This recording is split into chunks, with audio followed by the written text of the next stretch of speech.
The 2026 Pokemon VGC World Championships is this weekend, and several top meta teams have consistently dominated the game and established themselves as the premier teams in the format. As the first ever World Champion played on the brand new game Pokemon Champions, the hype and competition for this event cannot be understated. If you are competing at the World Championships this year, then you must be equipped with the knowledge on how to play against and beat 5 specific teams. These teams have cemented their spot and reputation in the current metagame, and will make up a large portion of the field at the World Championships.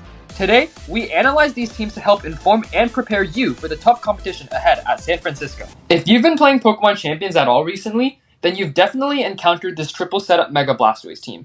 This team's main strategy, known as Protect the Queen, is setting up either Delphox or Blastoise to take over the game. Blastoise can use Shell Smash to increase both its speed and special attack by 2 stages, and launch extremely powerful water spouts, while Delphox can set up a nasty plot and fire off +2 heat waves and psychics. Sneasler and Incineroar provide the irreplaceable utility of Fake Out, while Sinistcha acts as the cornerstone of the support trio by redirecting opposing attacks with Rage Powder and healing its allies with Hospitality, synergizing really well with Water Spout. Rage Powder and Quick Guard on Sneasler can also protect your queen from priority moves. Swords Dance Kingambit acts as the third queen and can clean up games in case one of the megas go down. This team's most notable achievement is getting first place in the recent Victory Road to San Francisco, a 1,500 player tournament with hundreds of dollars in prizing. Keep these tips in mind when playing against Mega Blastoise, Mega Delphox. First, bring a Pokemon capable of doing solid spread damage to ignore Rage Powder from Sinistcha. Alternatively, bring a Pokemon that can threaten Sinistcha with super effective damage to quickly remove it from the board, like Kowtow Cleave from Kingambit or Hurricane from Pelipper. Fake Out can also be led to nullify their attempt to fake you out turn 1. Finally, should they lead Mega Blastoise and get really fast with Shell Smash, bring Tailwind so that your Pokemon naturally faster than Blastoise can still outspeed it after they set up a Shell Smash. The next team on our list is this Mega Staraptor Sand team, and this team has been around for quite some time now and is definitely one of the more honest teams heading into the World Championships. The team features dual Mega options in Mega Tyranitar and Mega Staraptor, and can bring both to a game and flex the Mega of choice depending on what the opponent brings. Mega Tyranitar and Excadrill can swing at opponents for consistent damage, while Staraptor and Goldengo can set up boosts with Close Combat or Nasty Plot supported by Sinistcha. Milotic acts as the glue for this team by providing speed control with Icy Wind and dealing with opposing Garchomps. Staraptor can run either Tailwind or Roost, with Tailwind being slightly more favored for more speed control. This team's most notable achievement is top-cutting the Grand Champions Festival Encore, the second largest VGC tournament in history with over 4,000 players. Playing against Mega Staraptor is relatively straightforward. Because your opponent can't have Mega Tyranitar and Mega Staraptor, bringing your own weather against theirs can help you win the weather war easier if they choose to bring Mega Staraptor. Have strong super effective attacks to hit Staraptor to burst it down quickly before it can set up too many close combat boosts. Also, avoid leading physical attackers against an obvious Staraptor lead because they get easily crippled by an Intimidate. Also, having Wide Guard is very important because Wide Guard can deny Earthquake, Rock Slide, and make it rain. Third on our list is Sun Rain. If you aren't familiar with the competitive scene or aren't following the meta really closely, then it might confuse you why a team that has both Sun and Rain on it can perform at such a high level. And the answer lies in this team's adaptability. The screens set up by Grimmsnarl make the entire team so much bulkier, which has amazing synergy with Leftovers Archaludon and Citrus Berry Pelipper.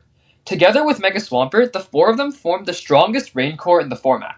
However, Mega Charizard can surprisingly also function in the rain. Access to Weather Ball Water on command allows Charizard to hit so many threats it normally couldn't, most notably Incineroar. Of course, the Sun mode with Chlorophyll Sleep Powder Venusaur is just as strong as the Rain mode. This team blends 2 distinct archetypes into one beautiful team so well, it's truly magnificent, and that if I were going to the World Championships, this would easily be the team I would use. This team's most notable achievement is winning the Grand Champions Festival Encore. However, that team featured an older version with Scarf Basculegion over Mega Swampert. Sunrain can be a very tricky matchup to navigate against if you're unprepared.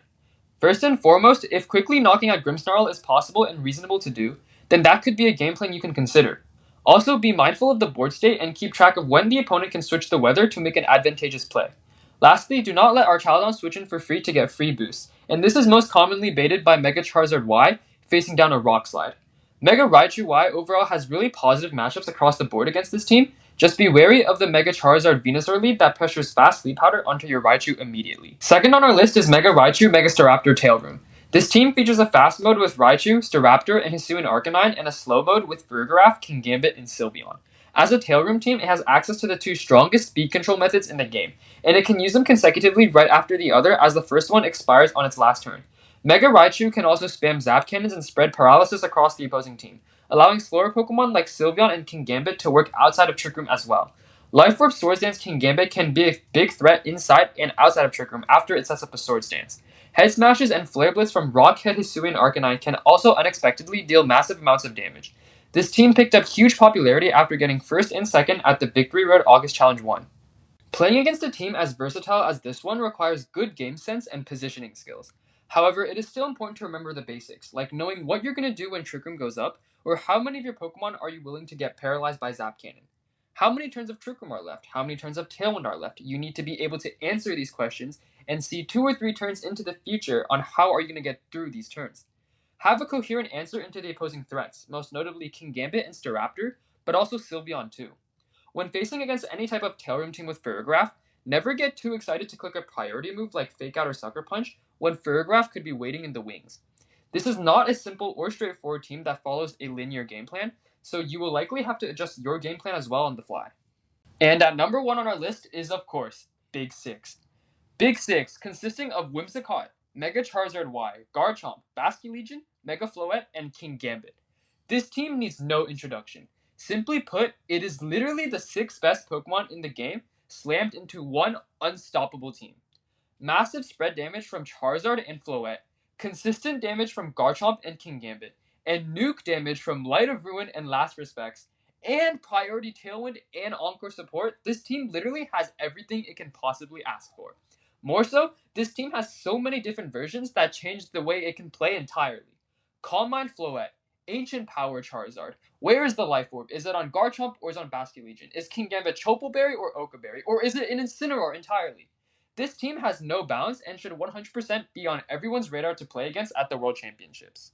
And unfortunately, there really is no way to beat Big Six. The team is just that strong and that versatile, and that my best advice is to have good game sense and skill diff the opponent. That's seriously it. But no matter where you are in preparation, or if you're just going to watch the World Championships as a spectator, I wish good luck to all the competitors competing this weekend. Thank you guys so much for watching this team breakdown video. Y'all have a great day.